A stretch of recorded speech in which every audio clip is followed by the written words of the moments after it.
Okay. This is a test. Yeah, I'm Sameeri. Before, the talk has a structure. Everything is on GitHub. So I'm Sameeri on GitHub, and you can go and you can see whatever I have put together. Just go through some slides very quickly. So I'm really excited for this opportunity. I think it's a privilege. I'm a little nervous, but I'm very excited. More excited that the talk will end and I can go back to writing TypeScript. So I work with many engineers here. We are part of the Osberg group. Originally, I'm from India, Hyderabad, but I went to school at the University of Oklahoma. I came here in 2006. So I've been a part of Oklahoma for about 12 years, but I consider it my second home. So we have a lot of openings at Osberg. We have a very spirited and sophisticated culture and very kind human beings, but also good thinkers. And we share a common spirit, and we believe in our values. So you can talk to our amazing team leads here. Zach and Jordan lead 2 teams. We have a product team and a data team. This talk has a very simple goal. This talk is based on my research last year with Elixir, and I love Elixir. And this talk is primarily to invoke an interest to you guys. So the title says Gedankenskate. Gedankenskate is a German phrase or German term. It means mind map. My family knows a little German. And my father suggested this word for me. This mind map is my mind map. When I started with JavaScript, it's an interesting language and it's an interesting ecosystem, and there's stuff coming in constantly.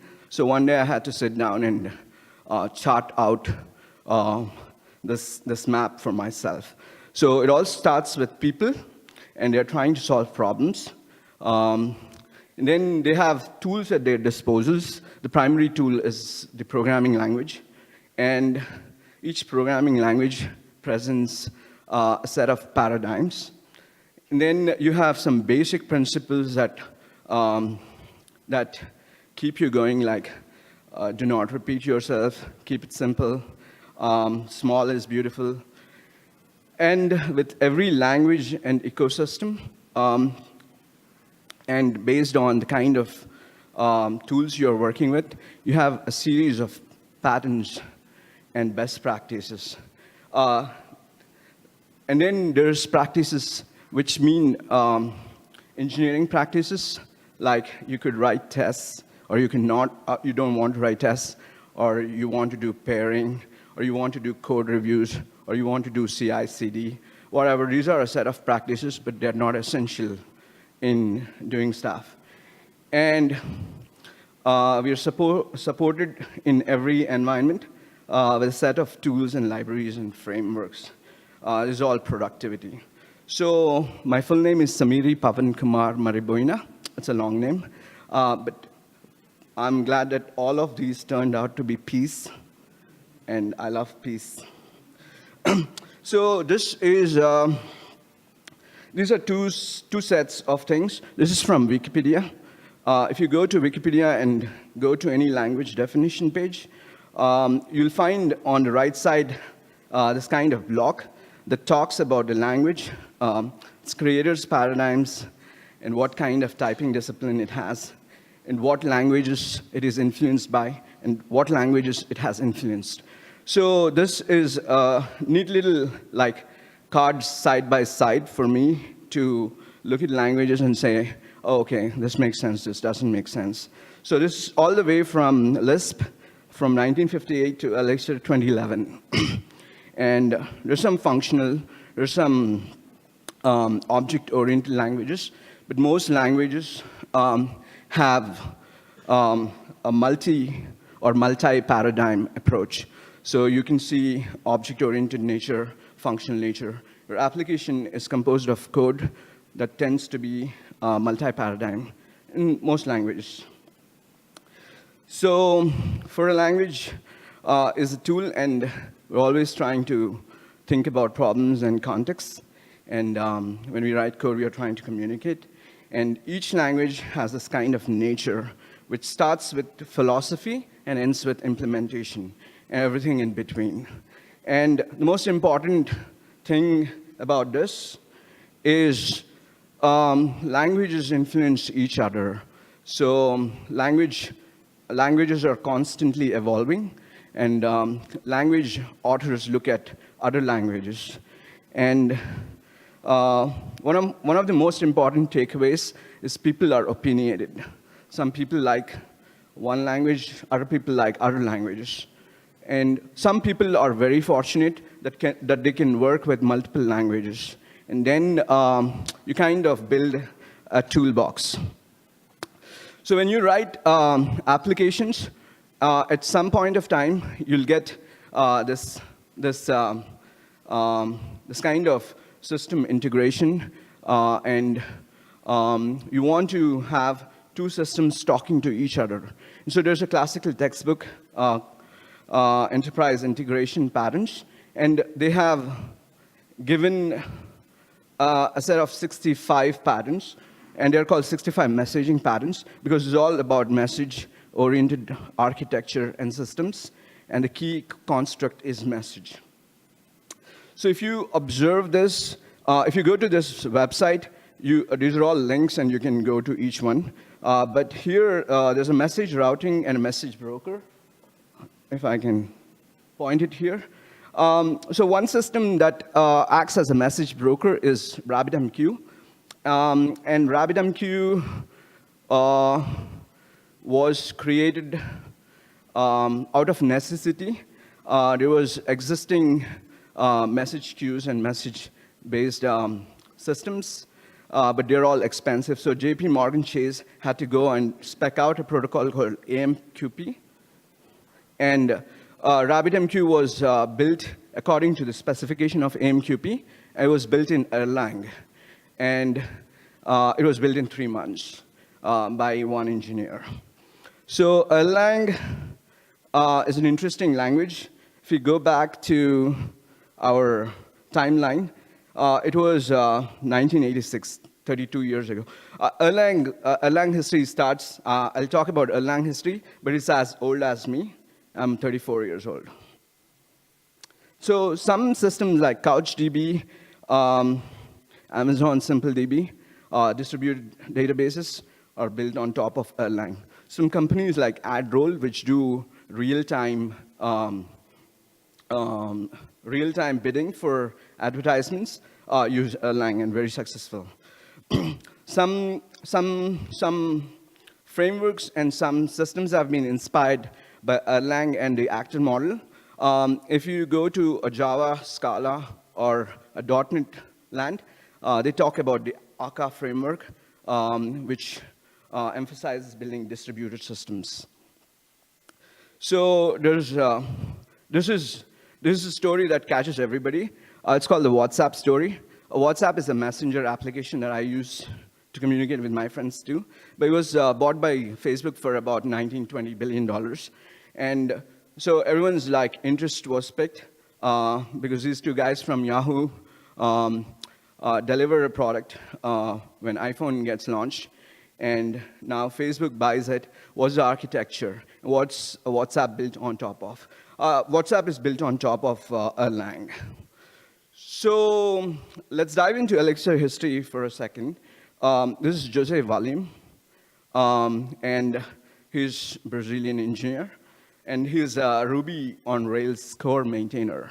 So most of Elixir users, you'll see Ruby on Rails and Ruby developers migrating to Elixir because he has an influence on Ruby land.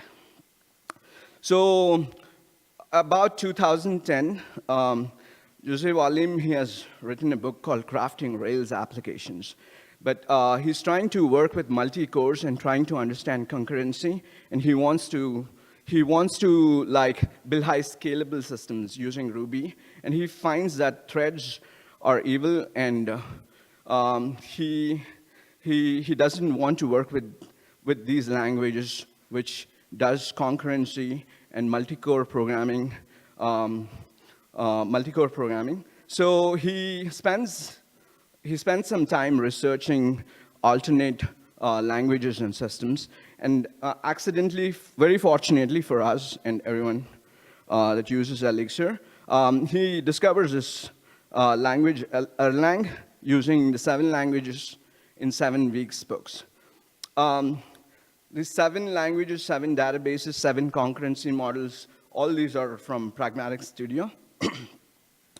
And Dave Thomas, the guy who wrote the Ruby book, he's a big proponent of Elixir, and he has seen that Elixir ecosystem grows. And so he starts learning Erlang, he loves it, he works with it, but he misses all his tools from the Ruby ecosystem. So he goes and implements Elixir. So these are all numbered 1 to 7. And then we come to Erlang, and Erlang has a very rich history. And these are the creators, they're old now.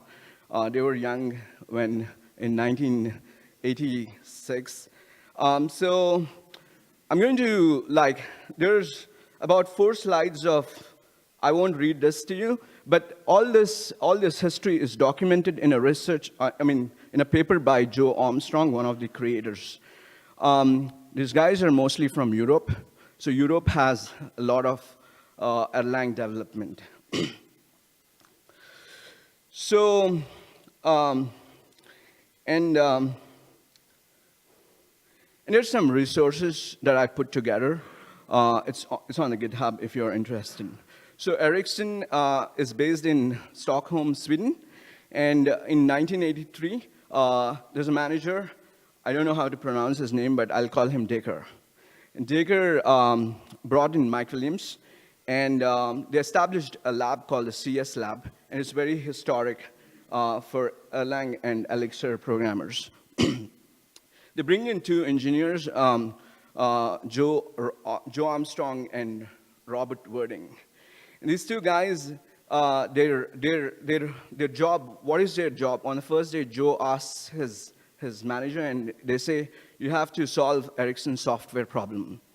And so Joe starts out, he starts playing with Smalltalk, but Ericsson lab, the CS lab, had already many programming languages. So all their job was to build telephony-based systems using different programming languages and experiment.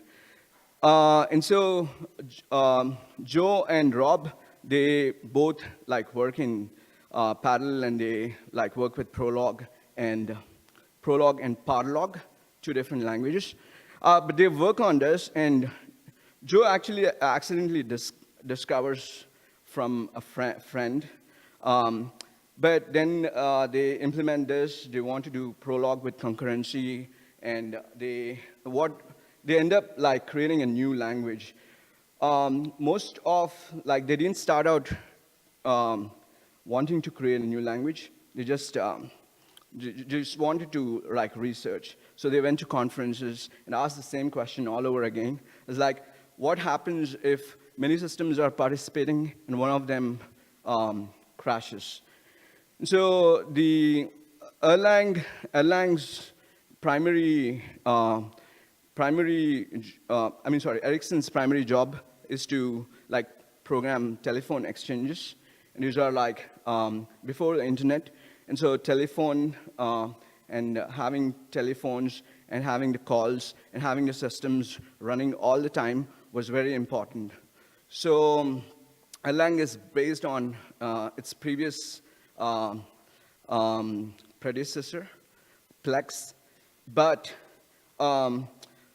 over some period of time from 1985 to 1993, the Erlang language was developed, but it was not used. It was like primarily used for like experimentation and marketing and giving it to some users and getting feedback and dropping language features as needed. And so one of their systems called Iex, it failed. And so they brought back all the engineers and they said, stop marketing, let's work on this product now. And it was one of the most important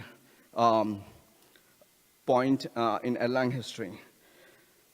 And then this interpreter is built in Prolog, but it was not performant, so other engineers come on board, and the current Erlang virtual machine is called Beam, but before that it was called Turbo Erlang Abstract Machine. Ericsson, for some reason, maybe politics, they wanted to drop Erlang and use Java and other open source languages. But fortunately, the open source Erlang and all the core members of the team go and form a new company called Bluetail AB, and now they're all probably very rich. These are some of like very old like things. The most important thing is the first picture, which are concrete requirements. It's not like they had to build a system with very hard requirements, and it's a very large and complex system, but all the time the system should be running, and like we should be able to like upgrade the system without bringing the system down. So if like these things are not met, what happened is before the internet, they would write about these in the newspapers, and so it was very bad for business. But these are the Erlang's creators. There's a video called the Erlang movie. Everyone should watch it. The actor model is in 1975 or so. Carl Hewitt at MIT, he published a paper, and he gave a model. It's not a technology, it's not a framework, it's not a language, it's nothing. It's a model, and he thought that processing should happen like this. So actors communicate with each other, and actors can create new actors, and it's all about communication. And so many people think Erlang and Elixir are based off the actor model, but Erlang development was in Sweden, and Carl Hewitt was in the United States. And there was no communication, and they didn't know any such model or such paper existed until people brought them up. And it fits accordingly, so everyone addresses it Erlang and actor model together.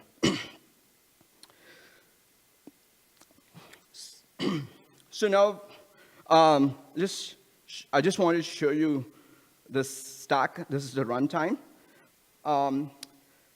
So during Erlang times, there was a university called the University of Uppsala, and they funded this university, and students worked on Erlang and Erlang-based projects. And one of the students there, he worked on a high-performance compiler called the Hype. So he is very hardcore Erlangist, and he has this book which documents Erlang internals. It's free, it's on GitHub. So the left side, the first picture is, there's a concept of nodes, node 1 and node 2. So Erlang and Elixir are meant to build fault-tolerant systems, and fault-tolerance is the most important thing. So if you want to have fault tolerance, you need distribution, and so the concept of nodes come in. So you have the hardware, the OS, and then you have this whole system. And the components of this are your application, and then the Erlang runtime system. The virtual machine is called Beam. And during Erlang's development, because the resources were limited, they recognized that they had to have best practices, tools, patterns, generic code. And so they spawned out another kind of team, which was called the Otp Team. Otp now stands for OTP, but in those days, it was a marketing strategy. It stands for Open Telecom Platform. Sounded very good then. But Elixir hooks into this system, and Elixir code compiles to the Beam code. And over a network, you can have many nodes running, and they communicate with each other. And so the most important construct of Erlang and Elixir is the notion of a process. So a process is where code executes.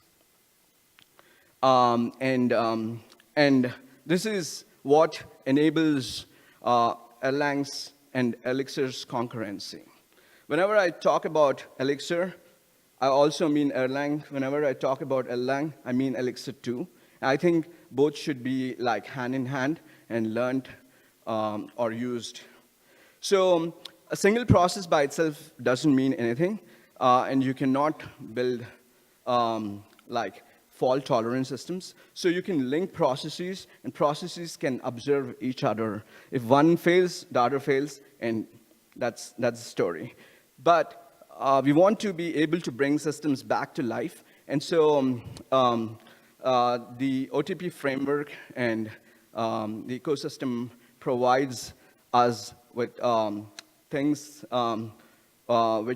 which can observe in one way other processes and bring them back to life.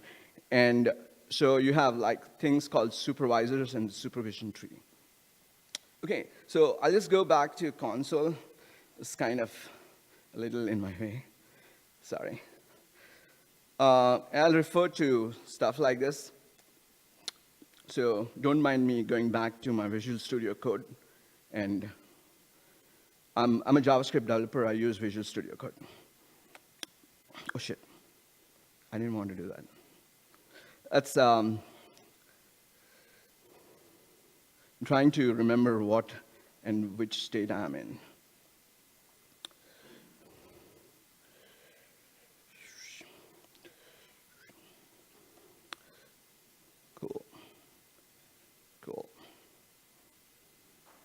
Cool. So this is the first thing I wanted to show. So you can install using brew. And so it's stored in the cellar. But whenever you have Elixir, there's a dependency of Erlang, so Erlang is also installed, and it comes with 4 binaries. The first binary we are going to start with is called Iex. It's interactive, the REPL. In Iex, I can do clear. So Iex has some cool stuff here. So I'm just going to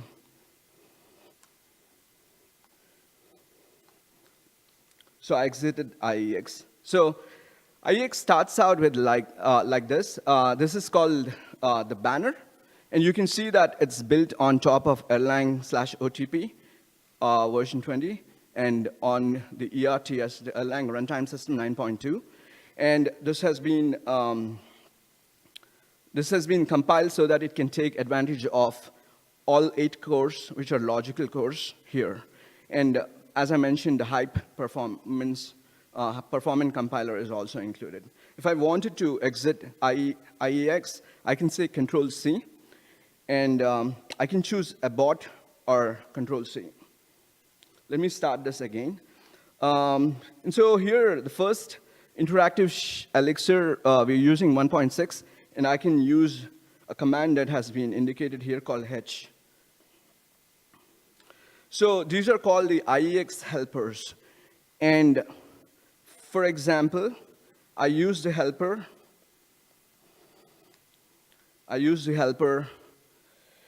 And let me clear this. So you have certain helpers that, like, you get to be in interactive shell. You can load and compile files using the C, and you can recompile using the R.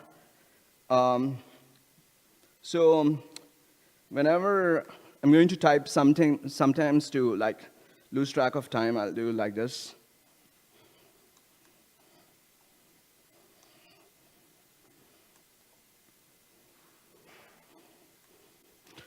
So these are actually common value used in Elixir, and this is our introduction to values. For every language, we have values, and this is the first value we're going to learn. It's called the atom. Not Adam. Sorry. Adam is a friend here. And then you have some, all these are all expressions, and so you can do whatever you want to do. So all code runs in an Elixir process. So we can see what's the process ID for this thing. So here it has given us a PID. That's the second type of value. It's a system value. And so you have 0840, some number. So I can do something like this, and I tabbed it, and I can do tab on a system dot. So system is a module, and a module is a collection of functions. So here, here we have, let me see. These are all the environment variables passed in. So that's the system module. And then you have the kernel module. The kernel module is an important module, and it has all these things. So whenever you see these names and /2/1/0, they're referring to how many arguments each function accepts, and it's called the arity. Oh, shit. I'm very much used to swearing, and I'm a programmer, so no one should take offense. It's unconscious. Okay, so there's another thing called process. It's another module, and I'm using the list function. And so it returns me a kind of an array, but it's called a list. There's another value. It's a list of process IDs. So I can say process.info, not info, and I can pass in process ID like that, and I'll get information about the process. This is a very important this is a very important thing to observe, because this gives information about processes. So it shows here the current function, initial call, but there are two things you can observe. Is there's a status, and there's something called messages, and message queue length, blah, blah, blah. I can do something like process.list, and I can take this, and we'll meet the first operator. It's called the pipe operator. It's influenced from F#. Elixir borrows many constructs from many different languages. The syntax feels like Ruby. You have Haskell, Scala Z, many influences. So this, I'm going to take this, and I'm going to pass it. So you can think of it as chaining if you've used any other languages. Process.list, and it's a beautiful operator. And JavaScript is going to get this soon. I'm going to take first. Oh, shit.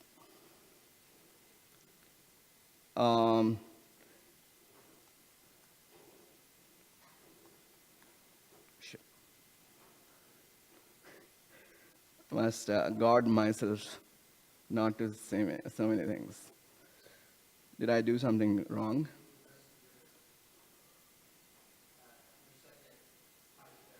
Oh, yeah. Thank you. We have people observing me, so we have fault tolerance. So it's good. I don't want to be afraid of making mistakes. This is my first talk, and so I think I have the this is the first process. It's called the Init Process. So the first process is 0.0.0, if you had observed. And you can see there's like, the reason why I put this up is there's less information to consume. So here I want to take two things here, heap size and stack size.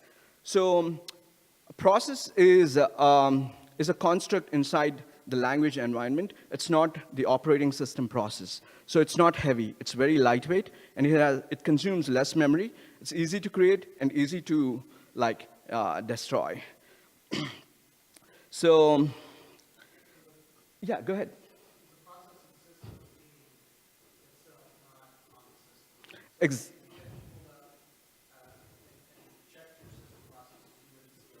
Exactly.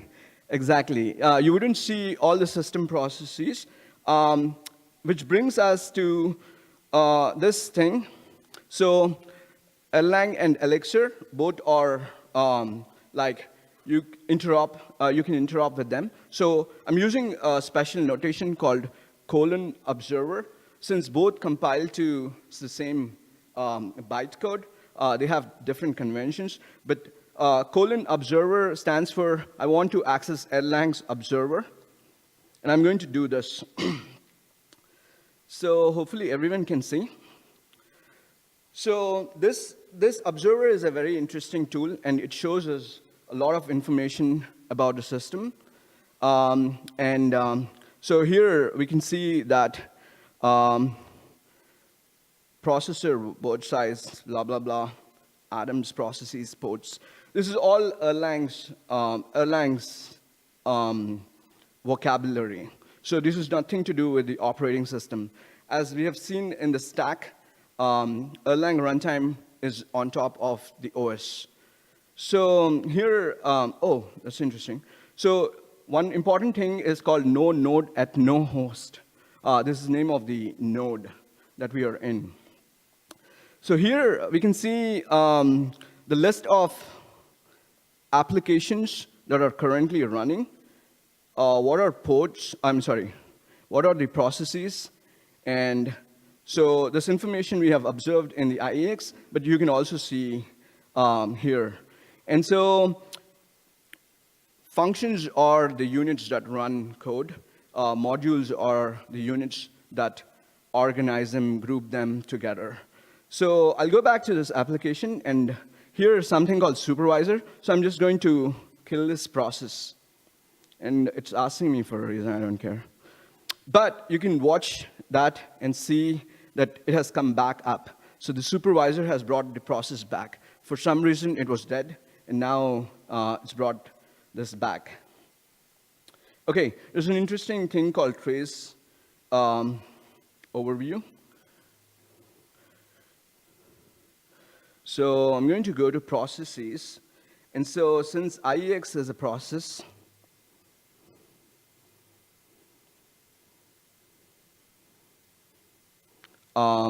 we can trace stuff on that. We'll come back to this in just a second.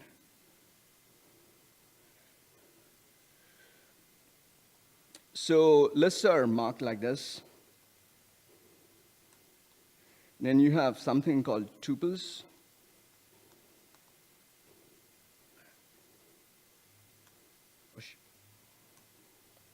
And then strings, you have strings. Strings are binary, so the kernel provides some predicate functions to see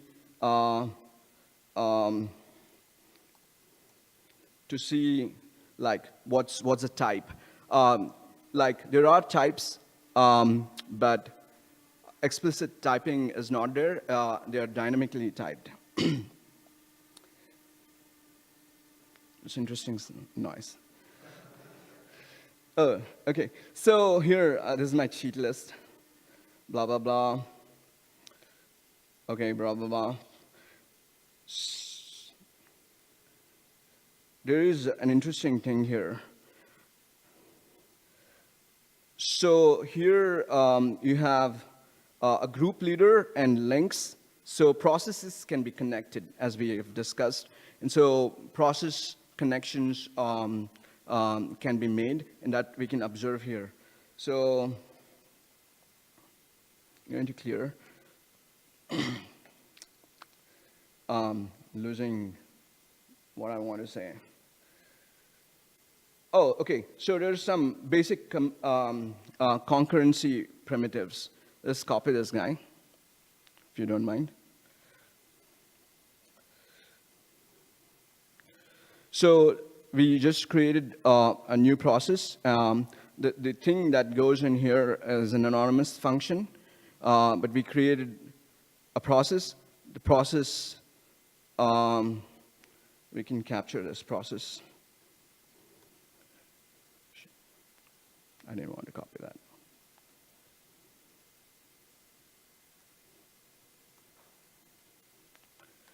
This process is not alive. And I know that because I can investigate that. We can do the self referring to Iex is alive, but the other process is not. So the most important thing about Elixir and Erlang is processes communicate with each other. And the communication is important, and they communicate via messages.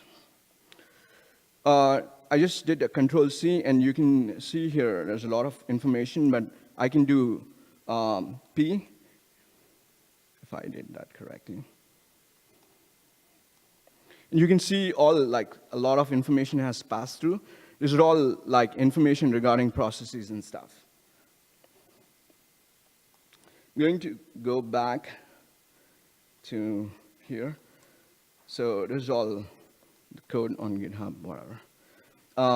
So I'm going to run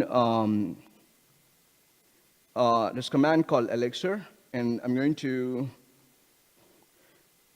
and I don't know. Yeah, I'm going to run this program called loop.exs. We'll see this program in just a second. So here, it's just running and exiting. So there are two versions of code, one like which compiles to Beam files, and one which just runs and exits. So this is an example of program just running and exiting. So if we go back here and look at this, this is Elixir code. This defines a module. There's a module's name and a very simple function. But two important constructs are send and receive. And send and receive make processes communicate with each other.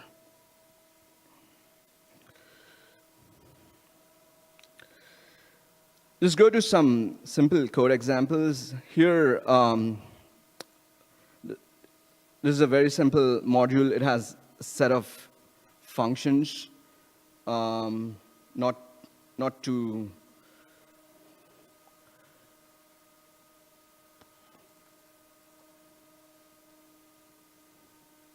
basic stuff.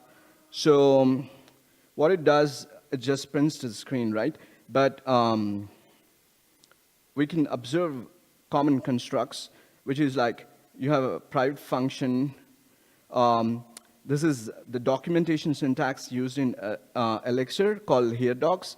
Some lyrics called I have the beam, blah, blah, blah.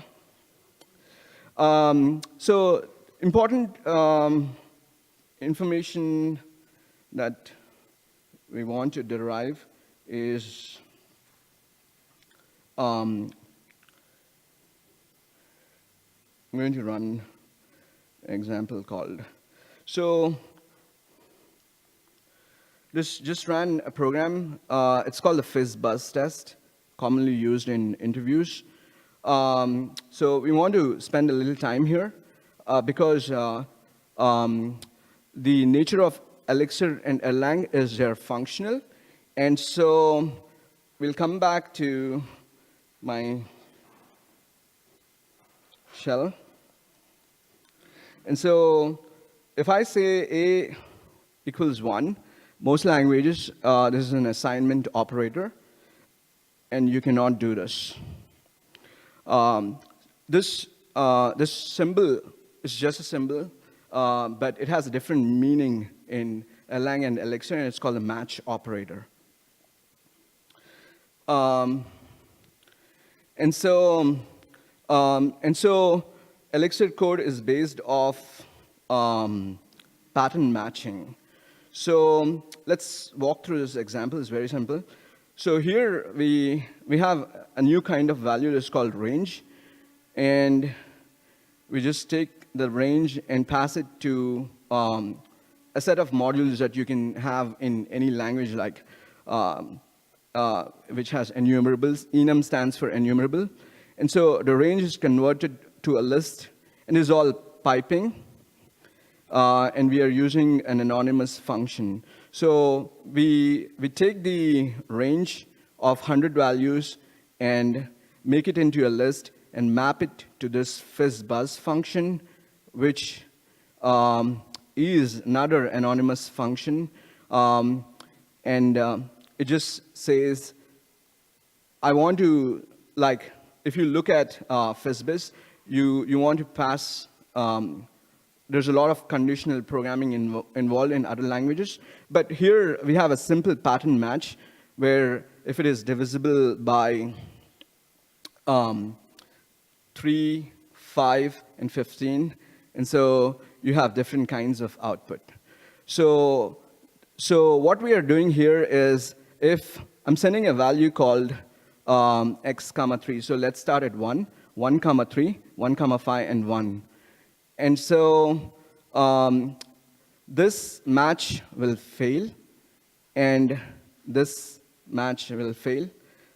So this is how pattern matching works: is it matches each of these things. They're called function clauses, and so one function has different kinds of parameters passed to it, but it acts differently.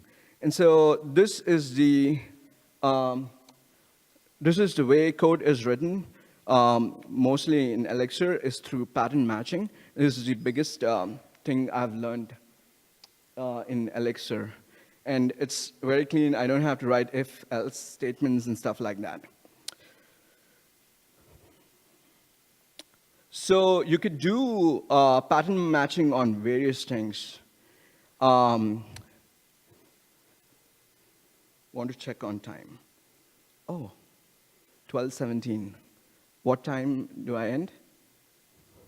12:30? Oh, sorry. I think I'm rushing, and I think I want to show many things, but I was prepared that I have a lot of information, but only so much time. And like, I understand because I'm from the audience most of the times, and like some people can be on the same page or get lost, just like most of the times I do. But this is all on GitHub, and there's like stuff about where is this? Where is my? Okay, this is what. There's a lot of information, but I want to just quickly look at another example, which does pattern matching on binary data. So MP3 has it's a binary file, but it has two kinds of versioning. ID3 is a tag that describes metadata about the MP3 file. So, like, if you and the tag size is 128 bytes, but you can quickly get to that information and extract information and use it. And so it's very powerful doing binary manipulation in binary data. So I have a couple of files. Oh,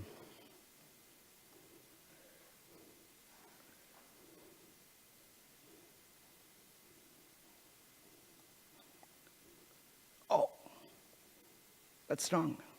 Okay, whatever. It failed. But there's a file. Oh, I didn't. No, there's a file. But it's anyway. That's binary parsing through pattern matching. And then I want to show one last tool. Elixir has a tremendous ecosystem. Where is my Elixir Resources? So Elixir is a new language, but it has a terrific ecosystem and a very kind community. People are very kind in helping out other developers. But whatever you want, like a web framework, the Phoenix framework, and then for embedded systems, you have a Nerves project. And so it's like, even though it's a young language, it has a lot of tools around it. And people are using to build large-scale distributed production systems. So the tool I want to show you is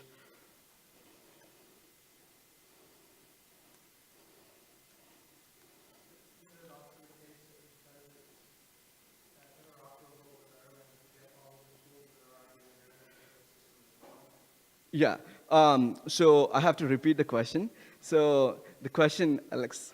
So the question is, because Elixir is based on Erlang, you can also reach out to Erlang tools and libraries. And yes, that's true.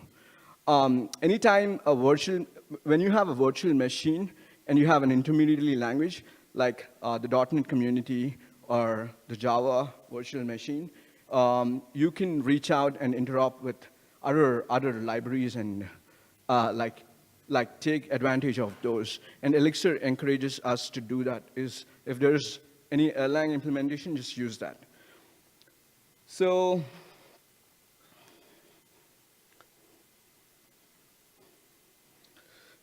I'm going to just create a project, and I don't know. I used a Mix. It's a build tool, and it comes with the Elixir installation. But Mix gives conventions. It gives a lot of different kinds of tasks. It gives how to organize your code, and you can is this the right command? No. These are all the different kinds of tasks you could do. So I can run Mix tests. Tests? No? Oh, sorry, yeah. Thank you. Yeah. What is this? Okay, CFP. Yeah, that's not a project. Yeah. So it ran one test, so we can just go and observe some Mix examples. So I already work with some examples, but and I work with some conventions. But we look at this. So if you're familiar with Ruby, Rake, JavaScript, Node, so this is very natural, but it is very comforting that we already have all these things to quickly writing code. So all the source code lives in lib. Your tests live here. And so you can see that there's an EX and EXS file notations. One of them is a script. You don't want to generate beam files. And the other is language code. You want to compile them. I think I should stop. But any other questions are welcome. And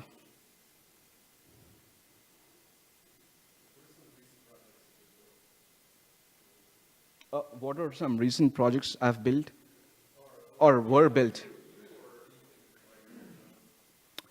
That's a very good question. Actually, you can go to this link.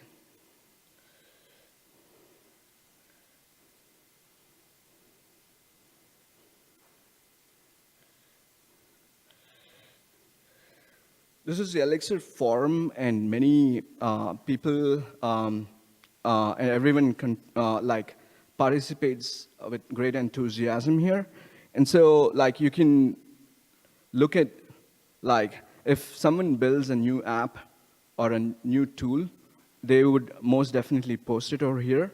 And to answer your question, I haven't looked very recently.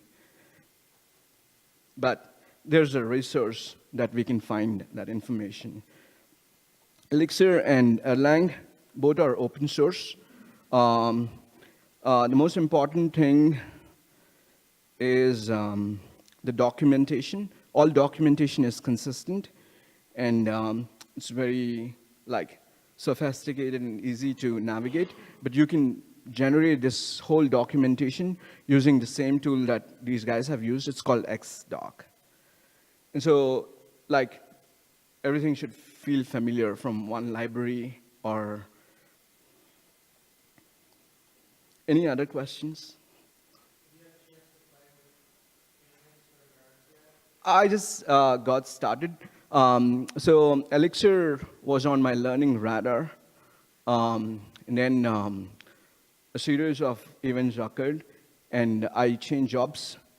And so I started working with other languages. And but yeah, I'm playing on the side, but I haven't built any products yet. Any other questions? Sorry, this is very interesting because whenever I see the screen, I can't see the people. Whenever I turn, I can't see the other people. It's quite discomforting because I'm a people person. I want to look at everybody. There's not a place I can do this. Please, Luke.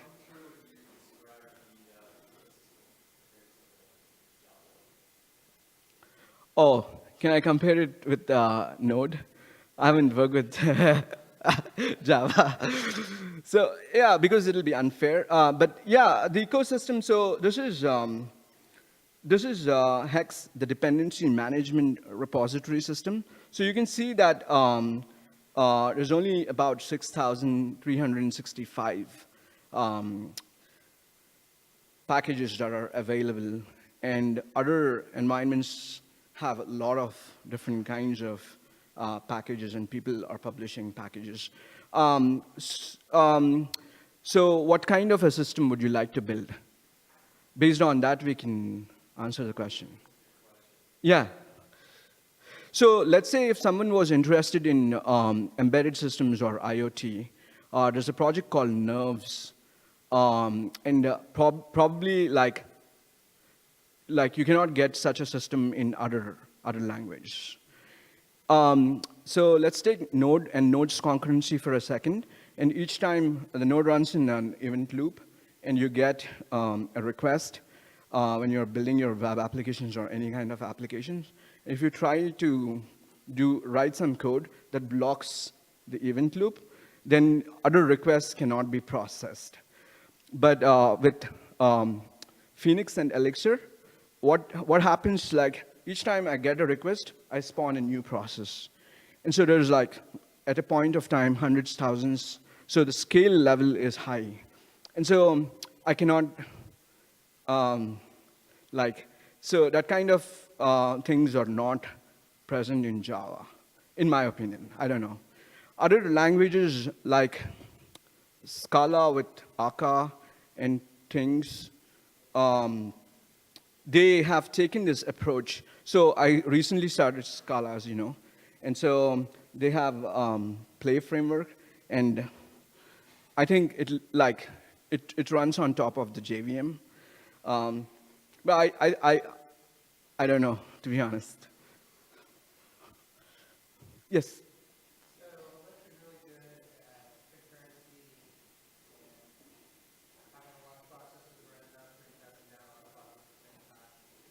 What are some things it's particularly bad at? Because if it's specialized in this, there may be some other things that it's key optimized for.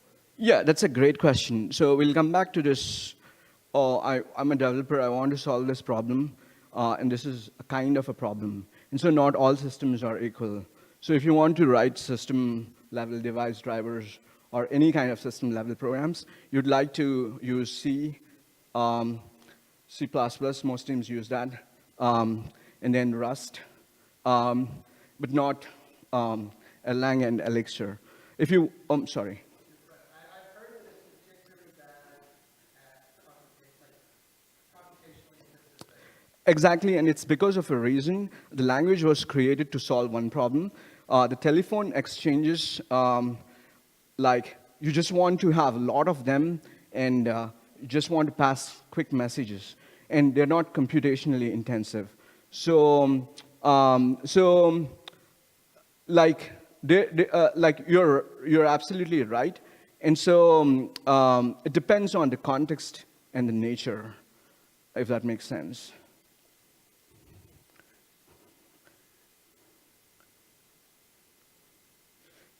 My team has given me a name called the Talker, so I can keep talking, but whatever makes you happy.